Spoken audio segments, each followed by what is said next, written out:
हमने पाठशाला में वक्फ एक्ट का चैप्टर खोला था, जिससे पूरे देश को पता चला कि कैसे वक्फ एक्ट के जरिए कई बार किसी भी प्रॉपर्टी को हथिया लिया जाता है और इसे वक्फ की प्रॉपर्टी घोषित कर दिया जाता है। हमने तमिलनाडु के उस गांव की कहानी आपको बताई थी, जो एक हिंदू बहुल गांव है, जहां पर और अपनी जमीन बेचने के लिए एक हिंदू को मुस्लिम वक्फ बोर्ड की परमिशन मांगनी पड़ी। क्यों भाई? क्योंकि पूरा गांव ही वक्फ की प्रॉपर्टी घोषित कर दिया गया। हमने वक्फ एक्ट के उन सेक्शंस के बारे में आपको बताया था जो सेक्युलर भारत में सिर्फ एक धर्म को विशेष अधिकार देता है। ना हिंदू के पास वो अधिकार है, ना सिख के पास है, ना ईसाई के पास है, ना पारसी के पास है, ना बौद्ध के पास है।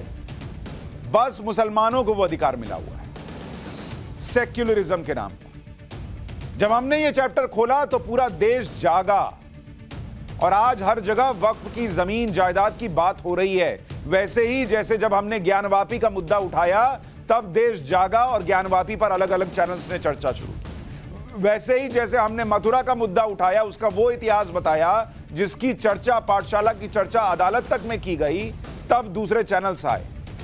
वैसे ही आज हमने वक्फ के नाम पर, वक्फ एक्ट के नाम पर सेक्युलर भारत में जो हो रहा है वो किसी अन्याय से कम नहीं है। जब उसका चैप्टर खोला तब आज सब कुछ लोग बात करना शुरू कर दिए।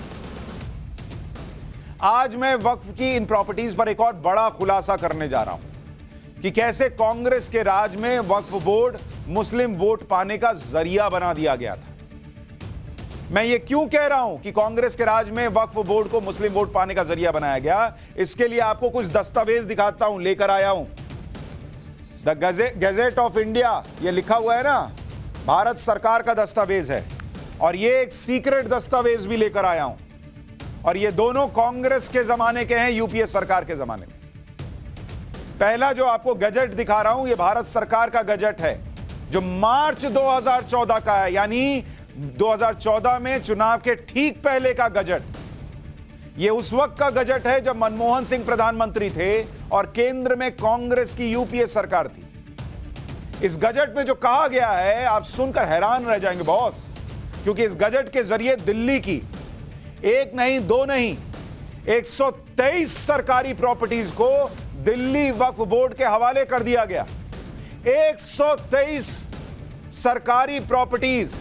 आप सोचिए ये कितना बड़ा आंकड़ा है कि दिल्ली के अंदर दिल्ली की 123 सरकारी संपत्ति किसको दी गई? दिल्ली वक्फ बोर्ड को दे दी गई, दिल्ली वक्फ बोर्ड को। और किसने दी? मनमोहन सरकार ने। किस वक्त दी? मार्च 2014 में। मार्च 2014 यानी चुनाव शुरू होने के ठीक पहले 123 सरकारी संपत्ति दिल्ली की वक्फ बोर्ड को दे दी गई। सरकारी संपत्ति मार्च 2014 में। उस वक्त, जिस वक्त किसी भी पार्टी की चिंता होनी चाहिए कि हम पर इतने भ्रष्टाचार के आरोप लग रहे हैं, हम इसको लेकर कैसे चुनाव में उतरेंगे, उस वक्त जब पूरे देश में कांग्रेस की यूपीए सरकार के खिलाफ एक पूरा आंदोलन चला था, आपको याद होगा, जिस आंदोलन की पैदाइश है अरविंद केजरीवाल और उनकी पार्टी। उस वक्त जब निर्भया कांड जो हुआ उससे देश हिल गया था, उस वक्त चुनाव में कैसे जीत दर्ज करनी है उस पर फोकस करने की बजाय एक सरकार चुनाव की घोषणा के ठीक पहले एक गजट निकाल देती है और 123 संपत्ति वक्फ बोर्ड को दे देती है। इस गजट में दिल्ली की इन 123 प्रॉपर्टीज के नाम दिए गए हैं और यह कहा गया है कि इन प्रॉपर्टीज पर अब सरकार अपना अधिकार छोड़ रही है और इन्हें दिल्ली वक्फ बोर्ड के हवाले किया जा रहा है। यहां आप इस बात पर ध्यान जरूर दीजिए कि मार्च 2014 का यह वो वक्त था जब लोकसभा के चुनाव होने वाले थे। 5 मार्च 2014 को यह गजट आया और इसी दिन आचार संहिता लग गई थी। एक तरफ आचार संहिता लग रही थी, दूसरी तरफ गजट निकालकर वक्फ बोर्ड को संपत्ति सौंपी जा रही थी सरकार की। इससे तो यही पता चलता है कि यह सब वोट पाने के लिए किया गया, वरना इतने आनन फानन में भाई ऐसा क्या था? अगर वाकई वक्फ की संपत्ति थी, अगली सरकार आती दे देती। उधर आचार संहिता लग रही है, इधर जो है वक्फ को संपत्ति दी जा रही है। वो संपत्तियां जिन पर सरकार का दावा था उन्हें वक्फ बोर्ड को दे दिया गया, क्योंकि जिस दिन 2014 के चुनाव के लिए आचार संहिता लगनी थी उस दिन मनमोहन सिंह की कांग्रेस सरकार के लिए सबसे जरूरी काम ये गजट छपवाना रह गया था। ये 5 मार्च 2014 का गजट है जिसमें साफ साफ लिखा है कि दिल्ली में लैंड एंड डेवलपमेंट ऑफिस की 61 और दिल्ली विकास प्राधिकरण यानी डीडीए की 62 संपत्तियां वक्फ बोर्ड को सौंप दी जाएंगी। इस सरकारी गजट में लिखा है कि लैंड एंड डेवलपमेंट ऑफिस और दिल्ली विकास प्राधिकरण के कंट्रोल में आने वाली वक्फ संपत्तियों पर अपने अधिग्रहण के अधिकार को छोड़ देगी सरकार। और इन 123 संपत्तियों को वक्फ बोर्ड को सौंपने के लिए बस 2 शर्तें रख दी गई कि इन संपत्तियों के एवज में सरकार या डीडीए या अन्य कोई सरकारी एजेंसी मुआवजा नहीं देगी। अरे जब जमीन ही दे दी है तो मुआवजा क्या दीजिएगा बॉस, करोड़ों की जमीन दे दी है। और दूसरी शर्त कि दिल्ली वक्फ बोर्ड ने इन संपत्तियों से जितने केस सरकार के खिलाफ किए हैं उन्हें वापस ले लिया जाए। यानी एक सरकार जो केस लड़ सकती थी, केस हार जाती और तब यह दिल्ली वक्फ बोर्ड को चला जाता तो समझ में आता था, वो मनमोहन सिंह की सरकार चलते हुए केसेस को वक्फ बोर्ड से कह रही है कि आप वापस ले लीजिए और ये जमीन ले लीजिए। और किस दिन? जिस दिन आचार संहिता लागू हो रही है 2014 के चुनाव की। और ये गवाही पेपर दे रहा है। मुस्लिम वोट बैंक के लिए ये सब नहीं हुआ तो बताए कि लोग कि जिस वक्त आचार संहिता लागू हो रही थी 123 संपत्तियों का जब केस चल रहा था तो आने देते कोर्ट से फैसला। क्यों नहीं कोर्ट से फैसला आने दिया? क्यों कह दिया कि वक्फ को दे दीजिए? इन 123 संपत्तियों में कई संपत्तियां ऐसी हैं जो दिल्ली की प्राइम लोकेशन पर हैं और इनकी कीमत करोड़ों रुपए है। इनमें से कुछ संपत्तियों के बारे में आपको बताता हूं, ये पढ़िए। संपत्ति का नाम इसमें दिया हुआ है, जैसे पक्का मजार मस्जिद के निकट जेपी अस्पताल के भीतर की संपत्ति। बताइए, मस्जिद और कब्रिस्तान फजल मोहम्मद रामलीला मैदान तुर्कमान गेट पर दे दिया वक्फ बोर्ड को। जाब्तागंज मस्जिद इंडिया गेट के निकट मानसिंह रोड, इंडिया गेट के निकट, सोचिए कितना प्राइम लोकेशन है, वो दे दिया। मस्जिद निकट हनुमान मंदिर Irwin road, Jama Masjid red cross road संसद भवन के निकट, संसद भवन के पास की संपत्ति दे दी वक्फ बोर्ड को कि ले जाओ, वक्फ बोर्ड की संपत्ति है।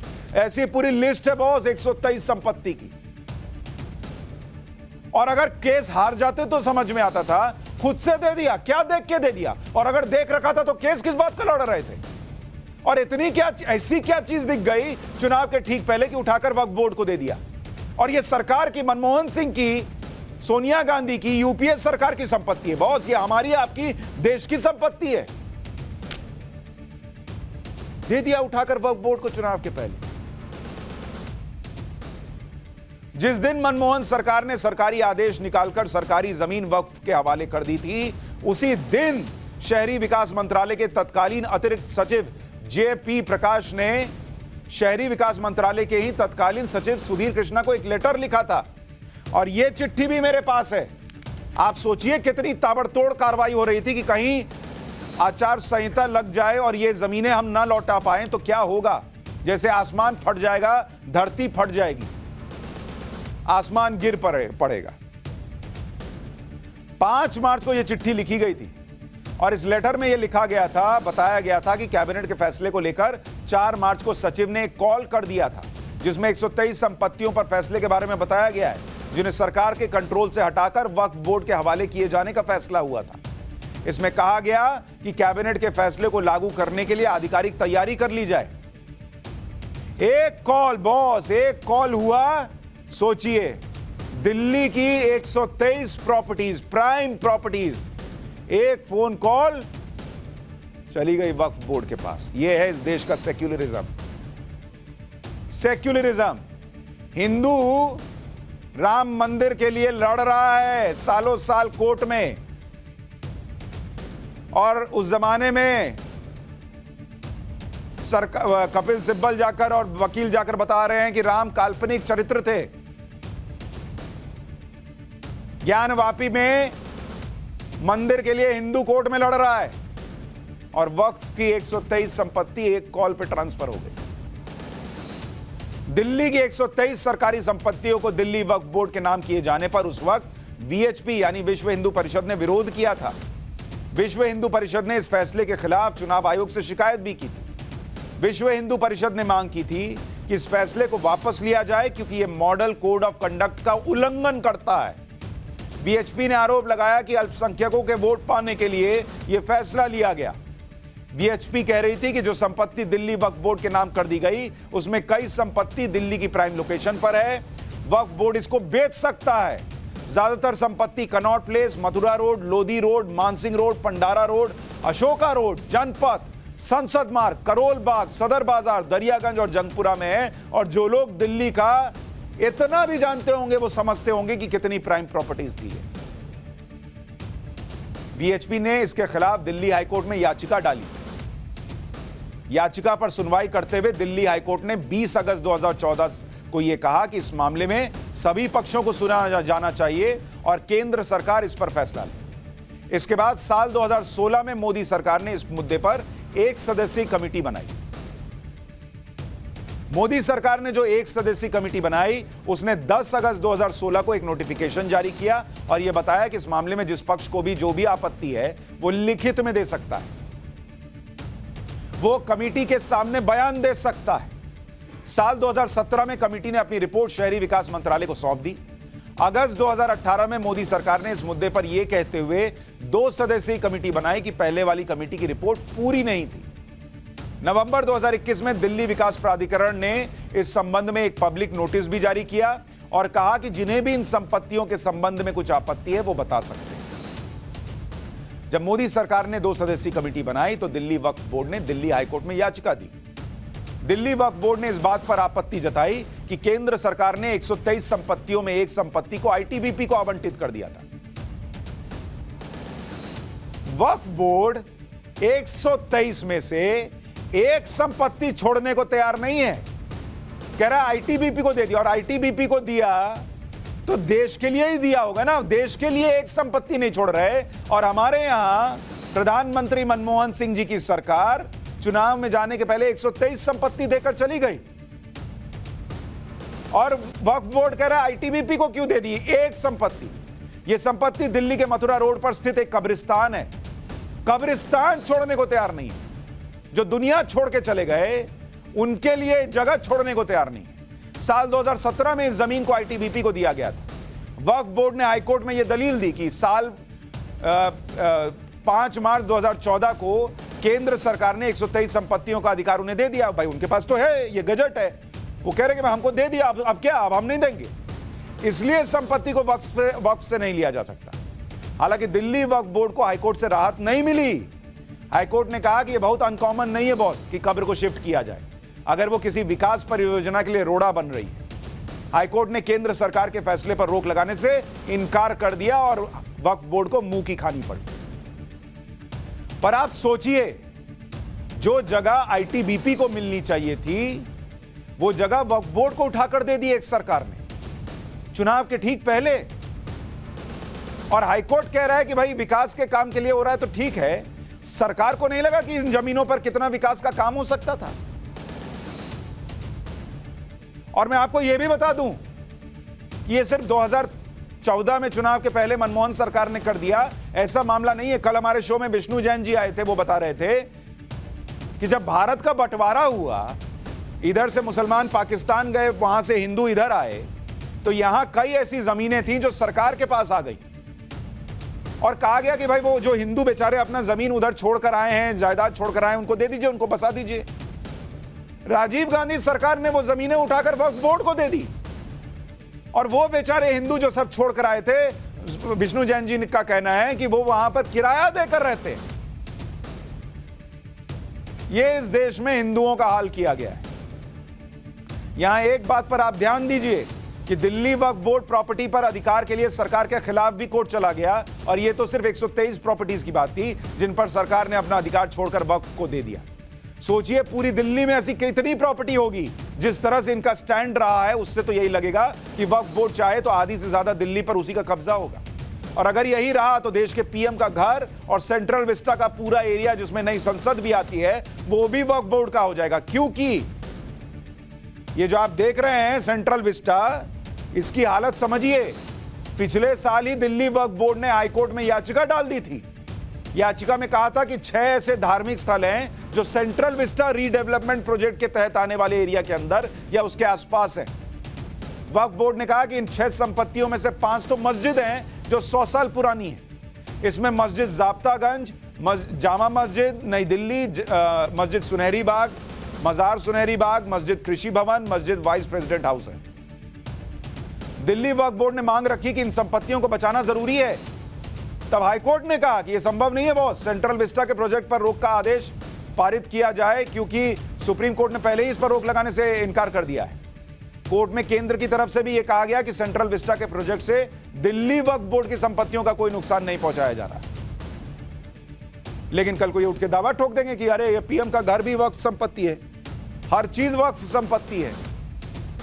कहां कहां का उठा के दे देते, कोई कह देता है औरंगजेब ने है जो है फलाने को गिफ्ट कर दिया था तो अकबर ने उसको दे दिया था। अरे बॉस, सब जिसका मन आया, एक तो बाहर से आकर यहां जम गए और उसके बाद इसको उठा के दे दिया, उसको उठा के दे दिया, इसे तो पूरा इंडिया ही आपका वक्फ की प्रॉपर्टी हो जाएगा। इसी तरह से वक्फ बोर्ड कांग्रेस अध्यक्ष सोनिया गांधी का घर 10 जनपद पर भी दावा कर सकता है। बताता हूं क्यों। सोनिया गांधी के घर के परिसर के पास एक मजार है। इस मजार पर नजर तब पड़ी जब इस साल 18 मार्च को गुलाम नबी आजाद सोनिया गांधी से मिलने उनके घर गए। गुलाम नबी आजाद के उनके घर पहुंचने की तस्वीरें तब सामने आई तो उसमें मजार दिखा। वक्फ एक्ट 1995 के सेक्शन 40 के तहत वक्फ बोर्ड के पास यह पावर है कि वो किसी संपत्ति को वक्फ घोषित कर सकता है। अधिकतर वक्फ संपत्तियां मस्जिदें हैं, ईदगाहें हैं, मजार हैं और खेत हैं। हालांकि अभी यह साफ नहीं है कि मजार वक्फ की संपत्ति है या नहीं, लेकिन कल को वक्फ कह दे ये 10 जनपद जहां सोनिया गांधी जी रहती हैं ये भी वक्फ की संपत्ति है, तो जो 95 का एक्ट है जो नरसिम्हा राव सरकार के बनाकर गई थी, वो सोनिया गांधी का घर भी हो जाएगा वक्फ प्रॉपर्टी। 123 में 124 हो जाएगा, 10 जनपद चला जाएगा। ये हो सकता है, अब ये नहीं कह रहा हूं कि हो ही जाएगा, लेकिन कल को ठोक देंगे दावा तो ये हो सकता है।